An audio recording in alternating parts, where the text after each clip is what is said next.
안녕하세요. 매일 밤 썰밤을 들으며 웃고 울며 하루를 마무리하는 애청자입니다. 따뜻한 사연과 생생한 이야기들에 늘 위로를 받고 있다 보니 어느 순간 저도 제 이야기를 털어놓고 싶어졌습니다. 남들에겐 단 한 번도 꺼내놓지 않았던 사연이지만 오늘은 용기 내어 처음으로 꺼내보려 합니다. 가볍게 읽어주시되 마지막에 드러날 반전까지 절대 놓치지 말아주세요. 그럼 조심스레 시작해봅니다. 제가 30대 초반이던 어느 봄날, 사랑하던 남자친구와 결혼을 결심하게 되었습니다. 우리는 서로가 아니면 안 되겠다 싶었고, 마침내 양가 부모님께 인사를 드리기로 했어요. 시댁 부모님 말 그대로 천사 같으신 분들이었어요. 절 보자마자 두 팔 벌려 환영해 주시고, 며느리 삼겠다는 말을 스스럼 없이 꺼내셨죠. 이런 며느리면 우리 아들 복이 터진 거지. 하시며 싱글벙글 웃으시던 모습이 아직도 생생해요. 하지만 반대편 친정 쪽은 분위기가 사뭇 달랐습니다. 특히 엄마는 저희 결정을 듣자마자 얼굴이 굳더니 자리를 박차고 일어나셔서 노골적으로 불쾌함을 드러내셨습니다. 심지어 남자친구가 있는 자리에서도 감정을 전혀 감추지 않으셨어요. 시집살이를 하겠다고? 너 제정신이니? 도대체 무슨 생각으로 그런 결정을 한 거야? 네가 뭐가 부족해서 그런 고생을 하겠다고 작정한 거냐고? 아니 집안이 허술하길래 네 얼굴이 못났냐? 학벌이 뒤지냐? 뭐 하나 빠지는 거 없이 잘난 네가 왜 그 집에 들어가 고생을 사서 하겠다는 거냐? 엄마 그게 아니라니까. 우리가 아직 돈이 많지 않아서 당장 신혼집을 마련할 형편은 안 되고 한 2년만 시부모님이랑 살면서 돈을 좀 모으려고 하는 거야. 그 후에는 꼭 우리가 직접 집 마련해서 나올 거니까. 그럼 그런 사정도 못 챙기는 남자랑 결혼을 하겠다고? 말이 되냐? 자기 집 하나 없는 남자랑 결혼하겠다는 게 지금 네 꿈이야? 그렇게 살고 싶어서 여태 날 닮았다는 말 듣고 컸니?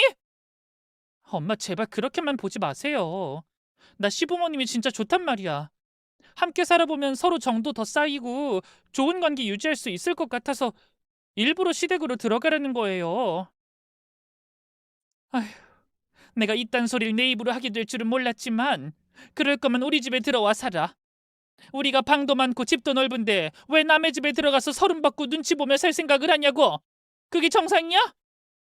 엄마 아빠는 맨날 골프 치고 여행 다니고 우리랑 함께 살 상황도 아니잖아요. 그리고 회사 다니기엔 거리도 너무 멀고 현실적으로 안 맞는다니까요. 그럼 결국엔 네가 그냥 결심 다 하고 통보하러 온 거였구나. 진짜 단단히 작정했구나. 그렇게까지 이 결혼을 하고 싶어? 그래, 좋다 이거야. 하지만 너 잘 들어. 나는 네가 그렇게 곱게 자란 딸내미가 시집살이하며 고생길 자초하는 거 두 눈 뜨고 못 본다. 그럴 바엔 결혼이고 뭐고 다 때려쳐. 그냥 깨버려. 진심으로 말하지만 그 남자보다 네가 100배는 아깝다. 엄마의 말 한마디 한마디는 제 가슴을 찔렀고 그날 밤 저는 울면서도 제 마음이 여전히 흔들리지 않았다는 걸 깨달았어요. 친정 부모님은 형편이 넉넉한 편이었고 원한다면 신혼집도 얼마든지 해주실 수 있는 상황이었어요. 하지만 저와 남자친구는 우리 힘으로 조금씩 쌓아 올리는 삶을 원했습니다. 시부모님과 함께 살아가는 시부모님과 함께 살아보는 건 제게 또 다른 꿈이자 도전이었고요. 부모님은 끝까지 강경하셨고 그 결혼은 안 된다며 완강히 반대하셨습니다. 하지만 그런 말도 있잖아요. 자식 이기는 부모 없다고요. 끝끝내 저의 진심이 전해졌는지 부모님은 결국 눈물을 머금고 고개를 끄덕이셨답니다. 결혼 후 저는 남편과 함께 시댁에 들어가 살게 되었고 그때부터 진짜 시집살이라는 게 뭔지 체감하게 될 줄 알았어요. 그런데 예상과는 전혀 달랐습니다. 시부모님은 제가 깜짝 놀랄 정도로 다정하고 따뜻하게 대해주셨습니다. 매일 아침 눈을 비비며 부엌으로 나가면 시어머니는 이미 앞치마를 두르고 주방에서 바삐 손을 놀리고 계셨고 저를 보자마자 웃으며 손사래를 치셨어요. 아가 더 자. 아직 어두컴컴한데 뭘 벌써 나와. 너 밥하려고 시집 온 거 아니잖니. 당장 들어가서 이불 속으로 들어가. 어머님, 그래도 한 식구인데 저도 거들어야죠. 뭐라도 시켜주세요. 서툴러도 하겠습니다. 그런 거 없어. 없다니까. 이 집에 나가가 해야 할 일이란 게 없어. 너는 네 일에만 집중해. 너는 직장 다니느라 피곤할 텐데 그 예쁜 손에 물 묻히는 것도 난 싫다. 어서 들어가서 눈이라도 더 붙여. 잠이 보약이야, 보약. 그렇게 말씀하시며 등을 두드리며 방으로 떠미셨고 억지로라도 눕지 않으면 안 될 정도였어요. 아침뿐 아니라 퇴근 후 집에 들어서면 따뜻한 밥 냄새가 집안 가득 퍼졌고 그 중심엔 항상 시어머니가 계셨어요. 식탁엔 손수 지은 밥과 반찬이 가지런히 놓여 있었고 아가, 오늘 하루 힘들었지? 어서 손 씻고 와. 네가 좋아하는 들깨 미역국 끓였어. 하고 말씀하실 땐 마음이 뭉클해 눈물이 핑 돌 정도였죠. 게다가 집안 살림은 시아버지도 적극적으로 도우셨어요. 설거지는 시아버지가, 쓰레기 버리는 건 남편이, 청소기 돌리는 건 돌아가며 제 손이 들어갈 틈이 없을 정도로 분업이 잘 돼 있었습니다. 그러다 보니 처음엔 이래도 되나 싶어 눈치가 보일 정도였죠. 하지만 저는 주말마다 기분 좋게 앞치마를 두르고 시어머니와 함께 요리를 했습니다. 시어머니는 요리를 하면서 늘 이렇게 말씀하셨어요. 일이라는 건 여자 혼자 짊어지는 게 아니야. 이 집에선 남자들도 당연히 해야 해. 내가 그리 가르쳤거든. 그러니까 괜히 미안해하지 말고 즐겁게 같이 하자. 실제로 시아버지와 남편도 땀 흘리며 대청소에 나섰고 온 가족이 웃으며 집안일을 하는 그 시간이 저는 너무도 따뜻하고 좋았습니다. 이런 시집살이라면 천번 만번이라도 하겠다는 생각이 들 정도였죠. 제가 선택한 이 길이 단 한 번도 후회된 적이 없었습니다. 하지만 그런 제 결정을 여전히 이해하지 못한 분들이 계셨습니다. 바로 친정 부모님이었죠. 제가 시집간 이후 부모님은 거의 연락을 주시지 않았습니다. 전화해도 받지 않거나 지금은 바쁘다 다음에 보자 하셨고 제가 친정에 간다고 하면 마치 피하듯 그날은 여행 가기로 했다 다음에 보자꾸나 하고 만남을 거부하셨습니다. 곱게 키운 딸이 굳이 시집살이를 자처한 것이 아직도 마음에 걸리셨던 것 같아요. 제 선택이 부모님의 자존심을 건드린 건 아닐까? 그 서운함이 꽤 오랫동안 남아 있었던 모양이었습니다.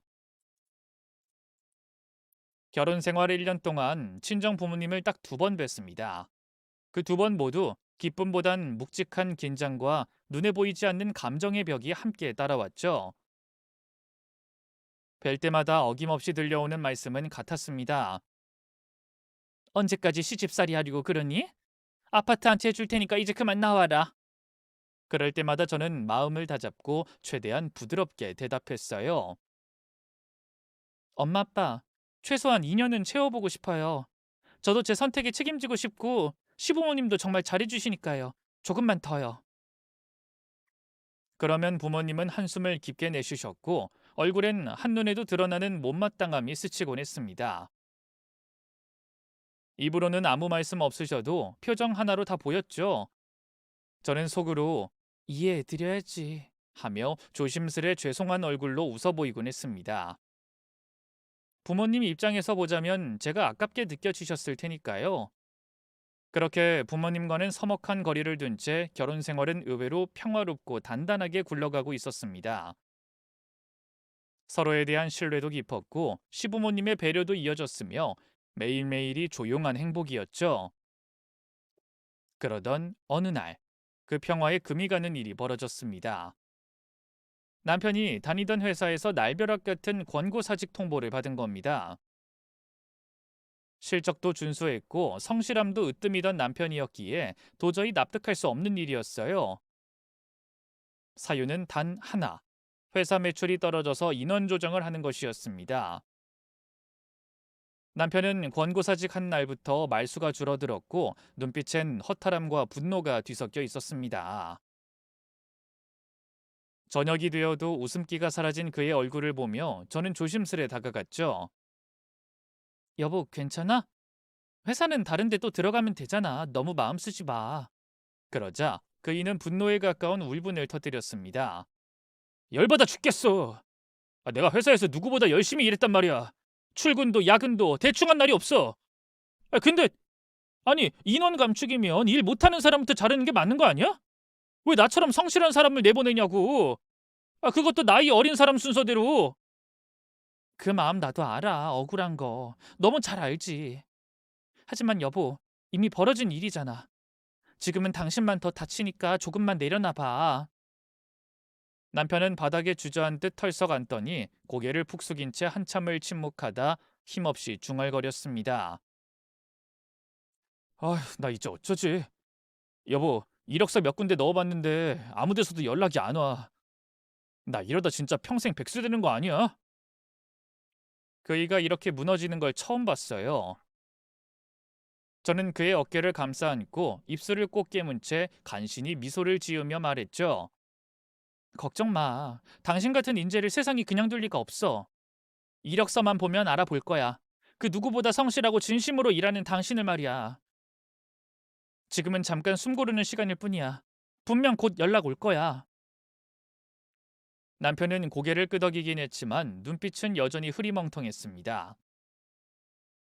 두 달이 넘도록 남편은 재취업의 문턱을 넘지 못했습니다. 매일같이 컴퓨터 앞에 앉아 이력서를 고치고 경력직 공고를 찾아 헤맸었지만 돌아오는 건 정중한 불합격 통보뿐이었죠. 경력은 충분한데 지원자가 너무 많아서 죄송합니다. 비슷한 말이 수십 통 쌓였고 처음엔 담담하던 남편도 점차 지쳐갔습니다. 그렇다고 전혀 다른 직종에 뛰어들 순 없다고 말했습니다. 나 신입 월급 받고 다시 일 시작하는 건 못하겠어. 지금까지 쌓은 걸 다 무시하는 기분이 들잖아. 조금만 더, 딱 조금만 더 기다려보자. 하지만 기다림은 끝을 알 수 없었고 한 달이 더 흐르자 남편은 눈에 띄게 무기력해졌습니다.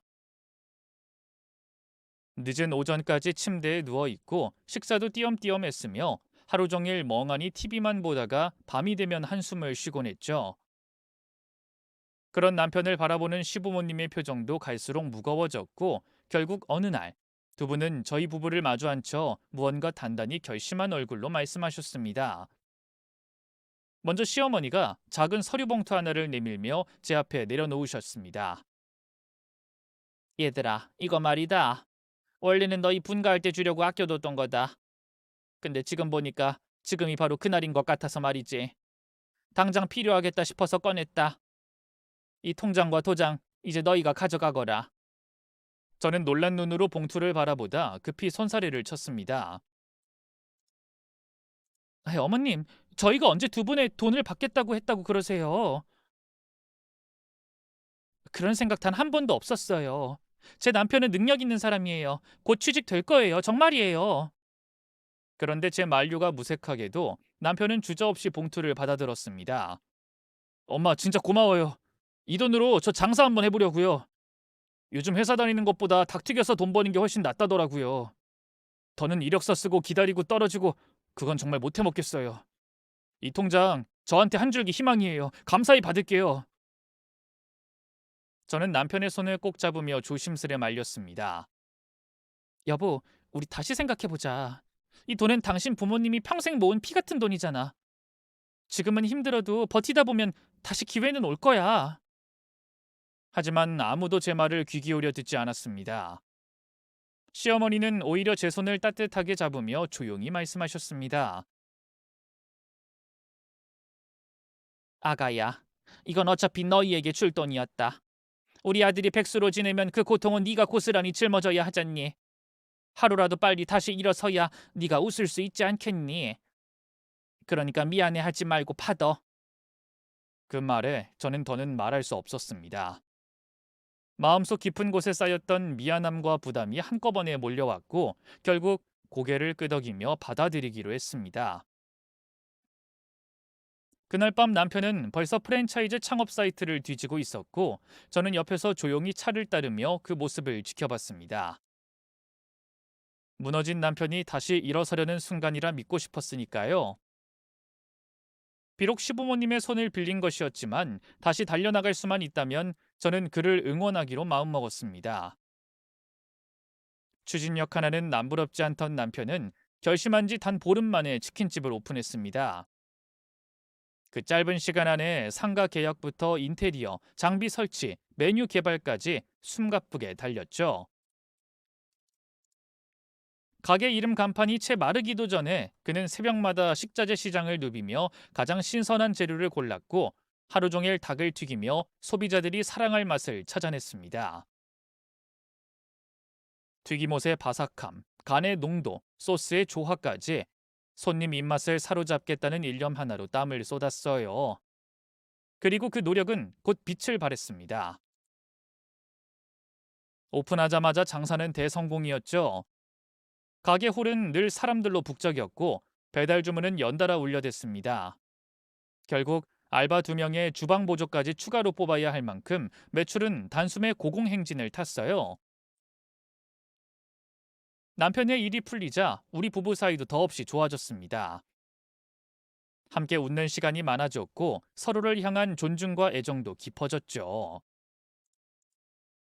그렇게 행복이 차오르던 어느 날, 저는 아이를 가졌고 1년 뒤 예쁜 딸아이를 낳았습니다.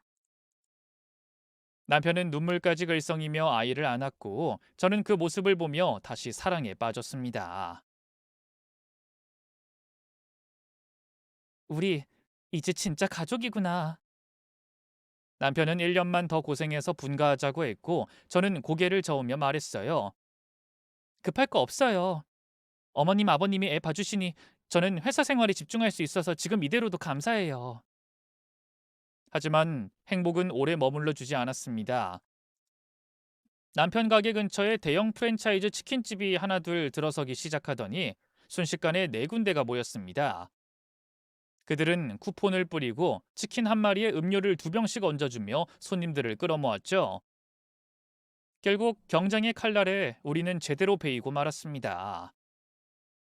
매출은 급격히 떨어졌고 홀은 텅 비었으며 배달은 뜸해졌고 가게 안에 있던 환한 웃음도 사라졌습니다.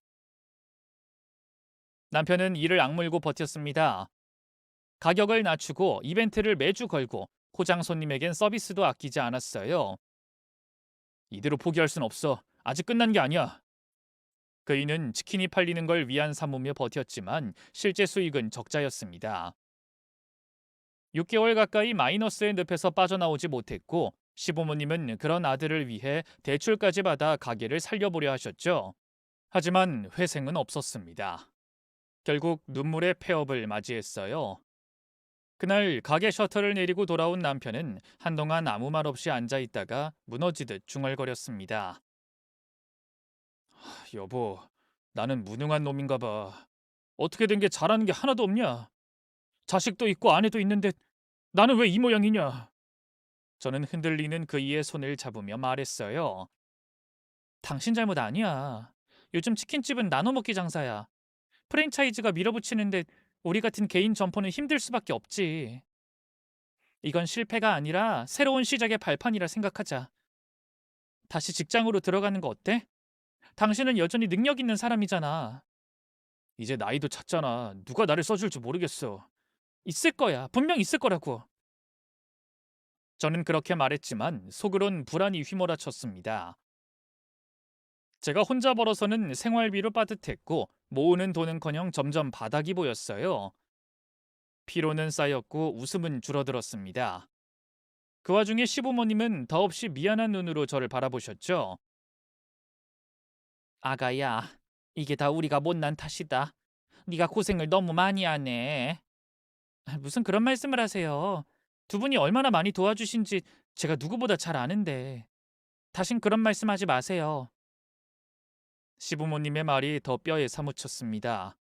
그러던 어느 날 예고도 없이 친정 부모님이 시댁에 찾아오셨습니다. 거실에 들어서자마자 엄마는 저를 보자마자 입을 삐죽이며 쏘아붙였어요. 으이구, 잘하는 짓이다. 내가 뭘 했니? 시집살인 안 된다고 했지? 안 된다고. 엄마, 제발. 시집살이에서 남편이 망한 게 아니에요. 시부모님은 오히려 많이 도와주셨어요. 그딴 도움이 무슨 소용이냐? 잘 살겠다고 시집 가놓고 그 잘 살던 네 꼴이 이게 뭐냐? 이게 너의 선택의 결과냐고? 엄마, 화내려고 오신 거예요? 지금 그럴 때 아니에요. 제발 그만하세요. 애까지 낳고 혼자 일 다니는 게 그렇게 좋디? 에휴, 내가 보기엔 그냥 안 됐어. 너무 불쌍해서 내가 가만히 있을 수가 있어야지. 이서방, 여기 좀 앉아보게. 우리도 더는 참지 않으려고. 사돈 어르신들도 여기 함께 앉으세요. 우리 오늘 드릴 말씀 있어서 왔습니다. 그렇게 친정 부모님은 진지한 얼굴로 남편을 바라보며 조심스레 입을 열었습니다. 우리가 이번엔 너한테 손을 내밀려고 한다. 이제부턴 우리 차례인 것 같아서 말이지. 친정 부모님은 더 이상 지켜볼 수 없다는 결심으로 마침내 남편에게 새로운 기회를 건네셨습니다. 애써도 되지 않는 운명을 탓할 게 아니라 방향을 다시 잡아야지. 네가 다시 일어설 수 있도록 우리가 힘이 되어주겠다. 아버지는 은퇴한 후에도 사업 감각이 살아있으셨고 작지만 탄탄한 업종을 선정해 남편에게 직접 사업의 기초부터 가르치기 시작하셨습니다. 남편은 스스로를 부끄러워하지 않고 마치 신입사원이 된 듯 배웠습니다. 상권 분석, 손익 계산, 고객 응대, 그리고 무엇보다 책임감을 제대로 키웠답니다. 하루하루 달라지는 그이의 표정은 실패를 딛고 다시 발딛는 자의 눈빛이었고 그 안엔 결연함과 희망이 함께 깃들어 있었어요.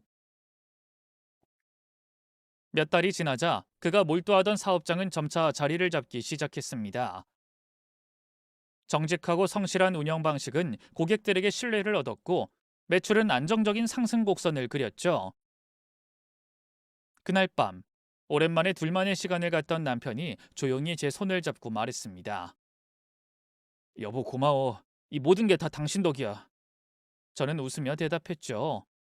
정확히 말하자면 우리 부모님 덕이지.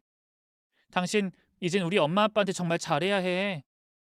남편은 고개를 크게 끄덕이며 말했어요. 아, 그럼 장모님이 우리 부모님 집 대출금까지 갚아주셨잖아. 그거 듣고 우리 엄마 아버지 눈물까지 흘리셨어.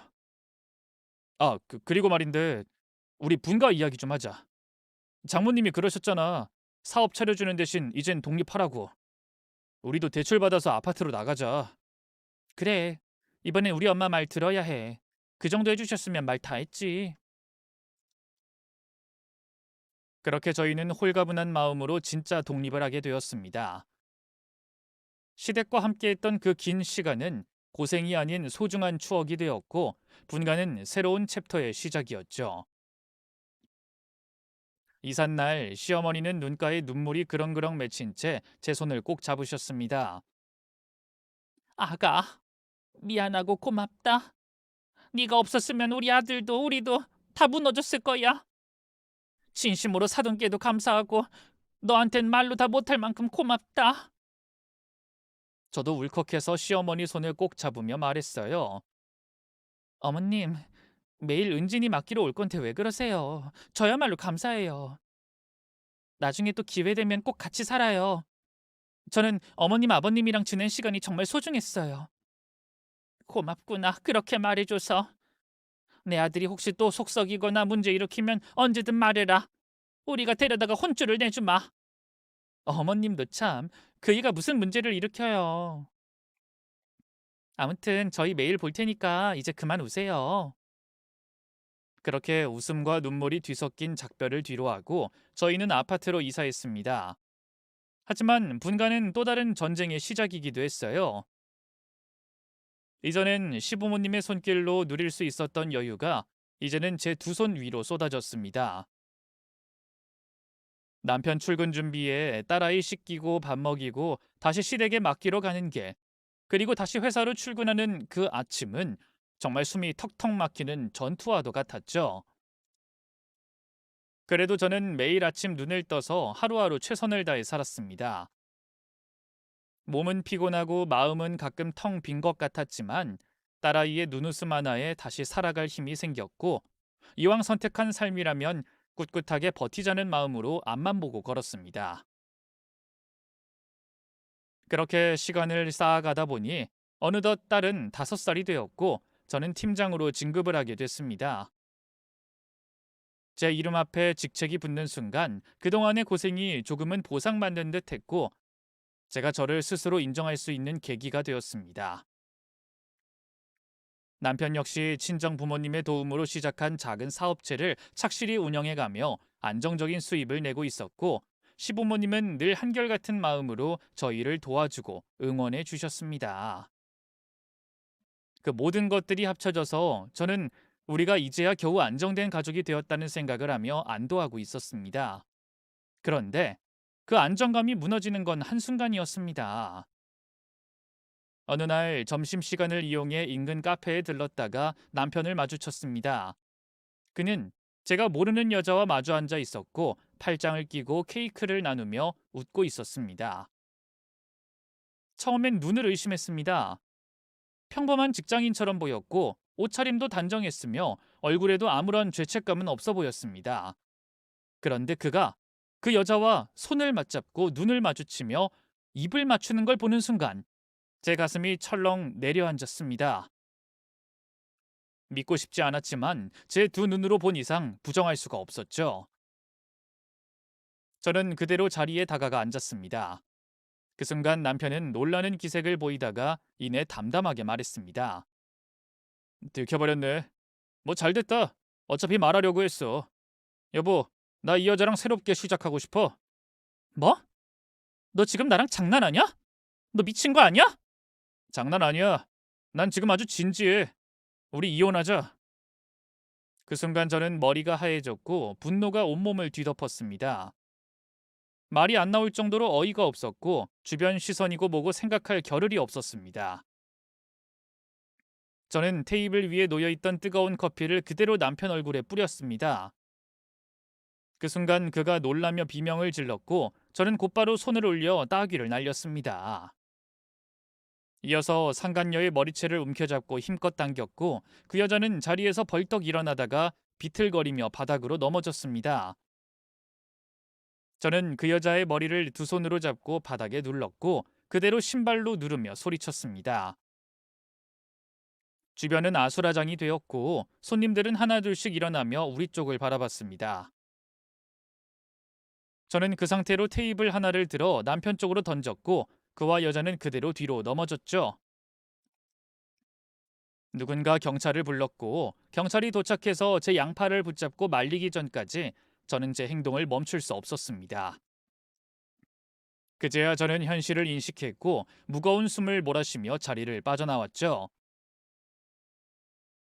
어린이집으로 가서 딸을 데리고 친정으로 향했고 집에 도착하자마자 부모님께 모든 사실을 털어놨습니다. 엄마는 분을 이기지 못하고 고래고래 소리를 질렀고 아빠는 말없이 상을 밀치고 자리에서 일어나더니 어디 있냐 그 자식! 하며 밖으로 나가셨습니다. 제가 직접 보진 못했지만 그날 저녁 엄마가 돌아오신 아빠의 얼굴을 보고 말하길 남편을 반송장으로 만들어놨다고 했습니다. 엄마는 저에게 등을 돌리고 서서 한참 동안 말을 잇지 않다가 갑자기 뒤돌아서며 소리쳤습니다. 잘하는 짓이다 정말. 너 창피하지도 않니? 엄마, 나도 지금 힘들어. 말 좀 가려 해줘. 힘들다고? 그딴 놈한테 인생 걸겠다고 우리가 말릴 때는 콧방귀 끼더니 지금 이게 뭐야? 이혼녀 돼서 혼자 애 키우고 싶냐고? 내가 알아서 할게. 당분간 신세 좀 질게. 이혼 정리하고 나서 은진이랑 같이 살지 알아볼게. 그렇게 저는 친정에 머물게 되었고 부모님은 남편에게 투자했던 사업 자금을 전부 회수했습니다.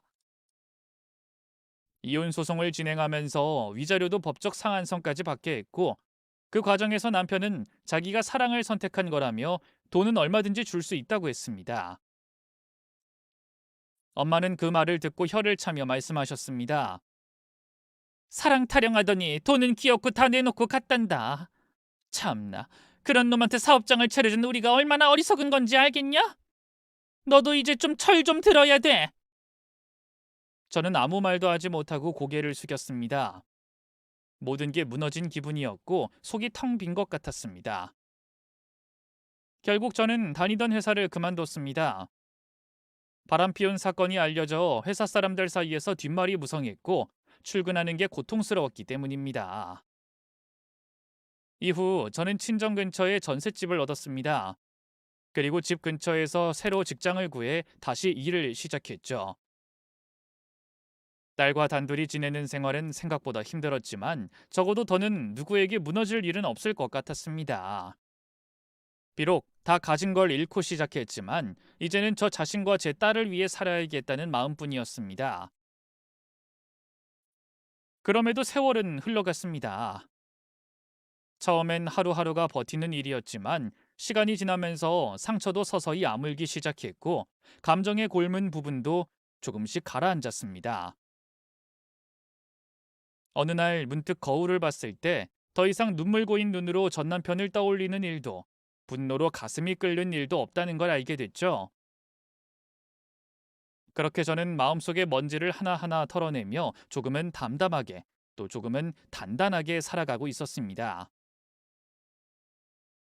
딸이 초등학교에 입학하는 날 저는 새로운 출발선에 선 기분이었어요. 아이가 학교에 들어간다는 설렘도 있었지만 제 인생도 함께 새로 입학하는 것 같아 마음이 들떴죠.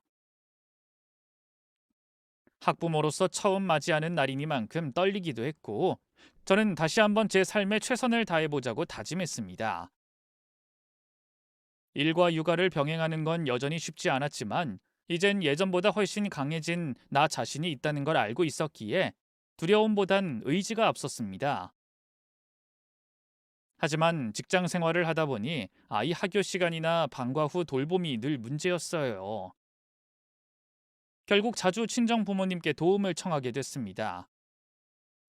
처음에는 잘 봐주시던 엄마도 시간이 흐를수록 불만을 드러내셨습니다. 내가 이 나이에 맨날 애를 봐야겠냐? 우리가 살면 얼마나 산다고 아직까지 자식을 키워야 해. 엄마 미안해요. 미안하면 다야? 야, 우리 다음 주에 여행 갈 거야. 일주일 동안 떠나는 여행이니까 네 딸은 네가 알아서 돌봐. 네? 일주일씩이나요? 저는 놀라서 되물었지만 엄마의 태도는 단호했습니다. 아빠도 별다른 말이 없었고 두 분 다 오랜만에 떠나는 여행을 정말 즐기고 싶은 눈치였어요. 저는 속으로 이걸 어쩌지 싶었지만 결국 알겠다고 대답하고 딸을 데리고 집으로 돌아왔습니다. 문제는 그 다음이었습니다. 저는 회사에서 중요한 프로젝트를 맡고 있어서 야근이 잦았고 일주일 동안 아이를 돌볼 수 있는 사람을 찾아야 했어요. 딸아이 친구 엄마들에게 연락을 돌려봤지만 다들 정중하게 거절하더라고요. 순간 회사를 그만둬야겠다는 생각이 스쳤습니다. 프로젝트 중단도 각오해야 했고 상사의 신뢰도 무너질 것 같았어요. 앞이 막막했죠. 그런데 정말 뜻밖의 순간에 아주 오래 끊겼던 번호가 휴대폰에 떴습니다. 전화를 받자 들려온 익숙한 목소리. 시어머니였습니다. 아가, 잘 지내니? 내가 미안해서 연락하는 게 맞는지 모르겠다. 어머님 잘 지내셨어요? 저는 뭐 그냥 바쁘게 살고 있어요. 그래, 다행이다. 우리 손녀는 어떠니? 얼굴 본 지가 너무 오래돼서 보고 싶구나. 어머님, 혹시 다음 주에 시간 괜찮으세요? 저희 친정부모님이 여행을 가시는데 제가 회사를 쉴 수가 없어서요. 아이를 봐줄 사람이 없어요. 그 말을 듣자마자 시어머니의 목소리가 달라졌습니다. 들뜬 기색이 목소리 가득 묻어났고 단호하고 따뜻하게 말씀하셨어요. 그래, 당연히 시간 되지. 우리 손녀를 위해서라면 없는 시간도 만들 수 있다. 우리한테 맡겨줘라. 그럼 일주일만 부탁드릴게요. 일주일도 좋고 한 달도 좋고 평생도 좋다. 그래요. 그럼 다음 주부터 부탁 좀 드릴게요. 그렇게 저는 시부모님께 딸아이의 방과 후 돌봄을 맡기게 되었습니다. 오랜만에 뵌 시어머니 시아버지는 정말 하나도 변하지 않으셨더라고요. 말 한마디 한마디에 정이 넘쳤고 아이를 바라보는 눈빛에는 여전히 사랑이 담겨 있었습니다. 딸도 낯설어하지 않고 시부모님 품에 안겨 깔깔 웃었고 저는 그 모습을 보며 마음 한쪽이 따뜻해지는 걸 느꼈습니다. 무너졌던 관계, 끊겼던 인연, 그 모든 것이 딸아이를 통해 다시 이어지고 있었죠.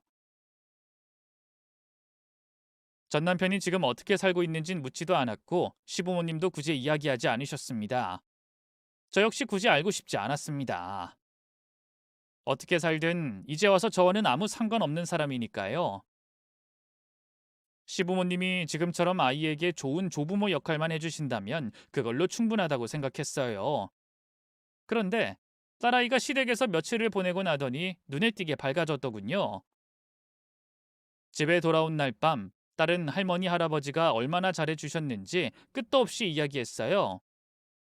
엄마, 할머니가 나한테 갈비찜 해주셨는데 진짜 맛있었어. 나 세 그릇 먹었어. 그리고 할아버지가 나랑 땅 따먹기도 하고 비눗방울도 불었어. 나 요즘 그게 제일 재밌어. 그랬구나. 정말 신났나 보네. 응. 근데 있잖아. 나 내일 또 할머니 집 가면 안 돼? 응. 이번 주 내내 할머니 댁에 갈 거야. 야호, 신난다. 외할머니, 외할아버지보다 친할아버지, 친할머니가 더 좋아. 딸이 그렇게 신나서 밤새 이야기를 쏟아내는 걸 보니 마음이 짠하면서도 한편으론 다행이라는 생각이 들었습니다. 친정 부모님이 못하셨던 건 아니지만 시부모님께 받는 사랑이 또 다른 방식으로 딸아이를 감싸주는 걸 보니 고마운 마음도 들었죠. 그러던 어느 날 부모님이 여행에서 돌아오기 하루 전 새벽 휴대폰이 울렸습니다. 전화기 화면에 떠 있는 낯선 번호에 불안감이 올라왔고 전화를 받자마자 들려온 말에 저는 그대로 주저앉고 말았습니다. 고속도로에서 대형 육중 추돌 사고가 났고 부모님 차량은 가운데 끼어 현장에서 바로 돌아가셨다는 연락이었습니다. 정신없이 달려간 장례식장, 이미 싸늘하게 식어버린 부모님의 모습을 마주했을 때 그제야 모든 게 실감났습니다. 어떻게 이럴 수가 있을까? 나한테 왜 이런 일이 벌어지는 걸까? 울면서 장례를 준비했지만 누구에게 어떻게 연락을 해야 할지조차 가늠이 안 됐습니다. 일단 친척들에게 먼저 연락을 돌렸고 제 지인들에게도 부고 문자를 보냈습니다. 그 가운데 시부모님께도 문자를 보냈어요. 연락만 드린다는 마음이었는데 시부모님은 한달음에 달려와 주셨고 저와 함께 손을 꼭 잡고 울어주셨습니다. 장례식 내내 저를 떠나지 않으셨고 빈소 한편에 묵묵히 자리를 지키셨죠. 발인을 하루 앞둔 새벽, 머리가 복잡해져 잠깐 바람을 쐬러 밖에 나갔다가 시부모님이 조용히 대화를 나누고 있는 걸 보게 됐어요. 멀리서 들리던 말소리에 무심코 가까이 다가갔고 두 분의 대화를 듣게 됐습니다. 시어머니가 먼저 운을 떼더군요. 아들이 사업 말아먹고 바람난 여자랑도 결국 헤어지고 술에 쩔어 산다잖아. 우리가 어떻게든 도와줘야지. 여보, 우리가 가진 게 뭐가 있어? 가진 돈도 없고 지금 형편도 빠듯하잖아. 그래도 그냥 내버려 두자고?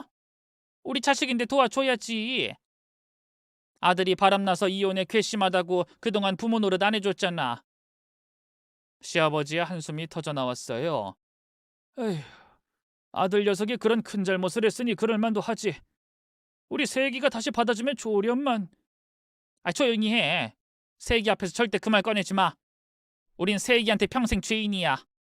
우리가 도운 것도 없고 해준 것도 없는데 세기한테 뭐라고 하려고? 아무 소리도 하지 마. 그랬다간 더는 얼굴도 못 들고 살 거야.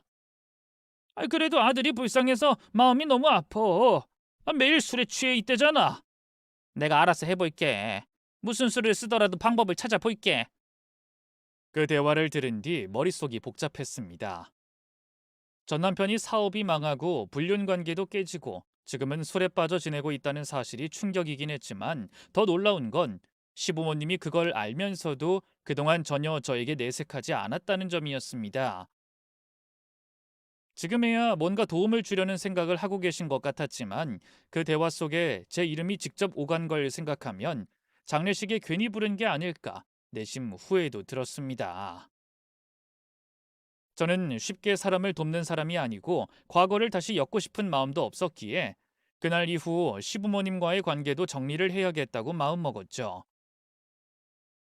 장례를 마치고 딸과 함께 친정집으로 돌아왔습니다. 정리가 끝나지 않은 집에서 겨우 짐을 정돈하고 있던 중 시부모님도 함께 따라 들어오셨습니다. 제가 말릴 틈도 없이 집안에 들어서며 도와드리고 싶다고 하셨습니다. 아가, 많이 힘들지? 네가 겪는 이 슬픔을 우리가 다 이해할 순 없지만 그래도 우리가 옆에서 조금이라도 힘이 되어주고 싶다. 손녀는 학교도 가야 하고 넌 회사에도 나가야 하잖니. 일주일 정도만이라도 우리에게 맡겨줘. 우리가 집안일도 도와줄게. 감사해요. 저 이번 프로젝트까지만 마무리하고 일 그만두려고요. 부모님 돌아가신 것도 너무 충격이고 딸을 돌봐줄 사람도 저밖에 없으니까요. 시부모님은 무언가 말을 하려다 말고 잠시 침묵하셨습니다. 아마 우리가 돌봐줄게라는 말을 꺼내려다 참으신 것 같았습니다. 그 마음이야 고맙지만 저 역시 시부모님과 계속 관계를 이어갈 생각은 없었습니다. 전 남편과 다시 얽히는 상황은 원치 않았고 그 모든 과거로부터 완전히 벗어나고 싶었기 때문입니다. 그래서 저는 일주일만 쉰세를 지고 다시 혼자서 딸과 살아갈 준비를 해야겠다고 다짐했죠. 딸아이는 시부모님 덕분에 슬픔을 빠르게 이겨냈습니다. 부모님이 돌아가신 사실을 다 이해할 순 없었겠지만 그 슬픔을 시부모님의 사랑으로 따뜻하게 감싸 안으며 잘 견뎌냈어요. 사실 저 역시 시부모님께 큰 위로를 받았고 생각보다 더 많은 정신적인 도움을 받았습니다. 둘이 함께 차를 마시며 말없이 창밖을 바라본 적도 있었고 제가 퇴근하면 따뜻한 밥을 지어 기다려 주시기도 했어요. 그 따뜻함이 제 마음속 슬픔을 조금씩 가라앉혀 줬습니다. 약속한 일주일이 다 되었고 시부모님이 떠나는 날이 되자 저는 감사의 마음을 담아 저녁 식사를 준비하기로 마음먹었습니다. 아가, 내가 한다니까. 일하고 와서 피곤할 텐데 밥까지 하겠다고? 그러지 마라. 그럼 우리가 더 미안하잖아. 제가 마지막 식사는 꼭 챙겨드리고 싶어요, 어머님. 저한텐 감사한 시간이었고 이건 제 진심이에요. 가서 손녀랑 놀고 계세요. 식탁을 예쁘게 차리고 국을 데우고 생선을 굽고 나물 무침을 담아냈습니다. 다 준비한 뒤 딸아이를 불러 시부모님과 함께 식사하자고 했죠. 딸아이는 방에서 활짝 웃으며 나왔지만 시부모님은 방에서 나오지 않으셨습니다. 은진아, 할아버지랑 할머니는 어디 계셔? 어? 외할머니 방에 들어간 것 같은데. 외할머니 방에? 거긴 왜 들어가셨지? 시부모님은 그동안 제 친정 부모님의 방은 일부러라도 피하듯 들어가지 않으셨기 때문에 그 순간 매우 이상한 느낌이 들었습니다. 조심스럽게 부모님 방문을 열었고 그 안에서 제가 목격한 광경은 충격 그 자체였습니다. 지금 뭐 하시는 거예요? 우리 부모님 금고를 왜 열어보시는 거예요? 아, 아가, 그게 아니고 당장 나오세요. 금고 안에 뭐가 있는지 제가 다 알아요. 왜 열고 계시는 건데요? 혹시 두 분 전 남편한테 뭔가 해주려고 그러는 거예요? 이러려고 친정집에 따라오신 거예요? 두 분의 그 망나니 아들한테 돈 갖다 주시려고요? 저 두 분 절대로 가만두지 않을 거예요. 아가, 그게 아니라니까. 정말 아니야. 오해하지 마. 저는 두 분을 밀어내고 급히 금고 안을 살폈습니다. 다행히 부모님이 남기신 통장, 현금, 금부치 등은 그대로였습니다. 하지만 금고 안에 생전 처음 보는 것들이 더 들어 있었습니다. 골드바였습니다. 그것도 한두 개가 아닌 수천만 원어치로 보이는 고급 골드바가 가지런히 정리되어 있었습니다. 이게 뭐예요? 골드바잖아요. 이게 왜 여기 있어요? 이건 설마 두 분이 넣으신 거예요? 시어머니는 한참 말을 못하시다가 고개를 떨군 채 조용히 대답하셨어요. 우리가 몇 년 전부터 비상금으로 조금씩 모아서 마련한 거야. 언젠가 너한테 주려고 했어. 금값은 계속 오를 테니 이걸로 몰래 주면 좋겠다 싶어서.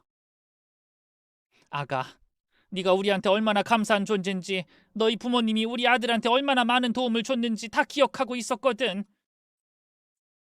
너도 기억하지? 그때 너희 부모님이 우리 대출금도 갚아주시고 아들 사업 살려주신 적도 있었잖니. 그래서 이건 그냥 우리가 너에게 주는 작은 보답이야. 그 순간 저는 그대로 바닥에 주저앉았습니다.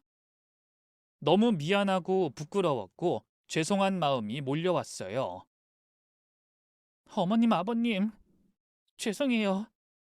제가 제가 너무 큰 오해를 했어요. 정말 죄송해요. 아니야, 아가. 그럴 수도 있지. 우리가 수상하게 행동했으니 네가 그렇게 생각할 만도 해. 오히려 우리가 미안하지. 아가, 미안하고 또 고마웠다. 근데 이제 우린 떠나야겠지. 너랑 손녀를 더는 볼 수 없겠지. 그 말을 듣자마자 눈물이 터졌습니다. 어머님 왜 그런 말씀하세요? 제 딸이 어머님 아버님과 함께 있는 시간이 제일 행복하대요. 그렇게 잘해주셨는데 끝까지 책임지셔야죠. 뭐야? 그럼 계속 우리 손녀를 봐도 된다는 거야? 그리고 너도 괜찮은 거야? 네, 우리 계속 왕래하면서 지내요. 다만 조건이 있어요. 전 남편은 절대로 만나지 않을 거예요. 제발 저한테 그런 기대는 하지 말아주세요. 암만 당연히 그래야지. 우리가 무슨 염치로 우리 아들을 다시 만나라고 하겠냐? 우린 그럴 자격 없어. 너를 볼 수 있게 해준 것만으로도 감사해. 밥 다 됐어요. 어서 나와서 식사하세요. 오늘 식사는 제가 차렸으니까요. 그렇게 부모님 안방에서 벌어진 작은 오해는 눈물과 함께 풀렸습니다. 시부모님의 진심은 제 가슴에 깊이 박혔고 그 따뜻한 마음 앞에서 도저히 인연을 끊을 수 없었습니다. 결국 저는 전 남편과의 관계는 단호히 거절했지만 시부모님과는 계속 따뜻한 왕래를 이어가기로 했습니다. 오해를 모두 풀고 난 뒤 시부모님은 조용히 댁으로 돌아가셨습니다. 저는 장례를 마친 뒤 친정집을 정리하고 딸과 함께 저희 집으로 돌아왔습니다. 모든 것이 다시 제자리로 돌아오는 듯 했지만 진짜 감사한 일은 그때부터 시작이었죠. 시부모님은 멀리 떨어진 저희 집까지 매일같이 2시간 넘게 차를 타고 오셔서 딸을 봐주셨고 해가 지기 전 조용히 돌아가시곤 했습니다. 어머님, 아버님, 매일 이렇게 장거리로 오셔서 은진이 봐주시는 거 솔직히 안 힘드세요? 차 타고 오가는 시간만 해도 꽤 될 텐데요. 힘들긴 뭐가 힘들어. 우린 여기 오는 재미로 하루하루 산다. 손녀 얼굴 보는 것만큼 좋은 일이 또 어딨겠니? 아가, 오히려 이런 기회를 주는 네가 고맙지. 그러니까 오지 말라는 말만 하지 말거라. 그 소리 듣는 게 우린 제일 슬프다. 저도 두 분 덕분에 회사 그만두지 않고 계속 다닐 수 있어서 정말 좋아요. 은진이도 행복해하고요. 이렇게 하루하루가 쌓이던 어느 날, 저는 문득 한 번쯤은 물어야만 하는 질문이 있다는 걸 느꼈습니다. 마음속 깊은 곳에선 피하고 싶었지만 두 분의 마음이 어디에 있는지 알고 싶었어요. 전 남편 이야기였습니다. 어머님 아들은 어떻게 지내요? 아직도 알코올 중독 상태예요? 병원은 가보셨나요? 그 녀석 지금 정신병원에 있어. 결국 그렇게 됐어. 알코올 중독도 심각했고 우울증도 깊어서 입원 치료 시작했단다. 하루하루가 힘들긴 해도 치료받는 동안엔 최소한 남에게 해끼치진 않으니 그게 다행이지. 그렇군요. 뭐랄까, 그 사람 정말 여러 사람 속을 많이도 썩혔네요. 그래도 이번엔 제발 정신 차리고 잘 살았으면 좋겠어요. 전 그 사람을 위해서 그런 말 하는 게 아니에요. 어머님, 아버님을 위해서예요. 그이가 제대로 살아야 두 분도 덜 힘드시잖아요. 아가, 그렇게 말해주니 고맙다. 고맙고 또 미안하다. 우리가 무슨 낯짝으로 그 말을 듣고 있는 건지. 하지만 그래도 우린 부모니까 자식을 완전히 놓진 못하겠더라. 그 마음 이해해요. 저도 엄마가 돌아가셨을 때 그랬어요. 아무리 답답해도 가족은 미워할 수가 없더라고요. 아가, 네가 재혼하기 전까진 우리가 필요할 땐 얼마든지 달려올 거다. 언제든지 불러다오. 네, 어머님. 도와주신다는 마음 전 마음껏 받겠습니다. 너무 고맙고 앞으로도 잘 부탁드릴게요. 전 남편은 결국 장기 치료를 받고 나왔고 다시는 예전처럼 살 수 없다는 걸 본인도 깨달은 듯 했습니다. 병원을 나온 뒤엔 오토바이를 타고 배달 일을 시작했다고 들었습니다. 조용히 혼자 살고 술은 끊었고 다른 사람들과는 거의 연락도 하지 않는다고 했습니다. 한편 저는 새로운 사람을 만났습니다. 처음엔 누군가를 다시 만난다는 것이 두려웠지만 그 사람은 저를 이해해주고 딸까지 존중해주는 따뜻한 사람이었습니다. 점점 믿음이 쌓였고 마침내 재혼까지 생각하게 됐습니다. 그래서 저는 이 사실을 시부모님께 먼저 말씀드렸습니다. 그들에게는 은진이의 조부모로서 남아주었으면 좋겠다고, 그리고 저도 그렇게 생각하고 있다고요. 저 어머님 아버님께 드릴 말씀 있어요. 저 새로운 사람 만나고 있어요. 아직 결혼 날짜가 정해진 건 아니지만 진지하게 생각하고 있어요. 은진이도 그 사람 좋아해요. 그래, 그랬구나. 아가, 우리가 고맙다. 이런 말 듣는 것도 감사하고 무엇보다 네가 행복해지려는 게 우리에겐 제일 큰 선물이야. 잘 살아라. 그리고 우리 계속 보자. 은진이 보고 살아야지. 사람 인연이라는 건 참 생각처럼 되지 않더라고요. 원수 같던 전 남편과의 결혼, 뒤이은 상처들, 그리고 이제는 가족보다 더 가족 같은 시부모님과의 관계까지.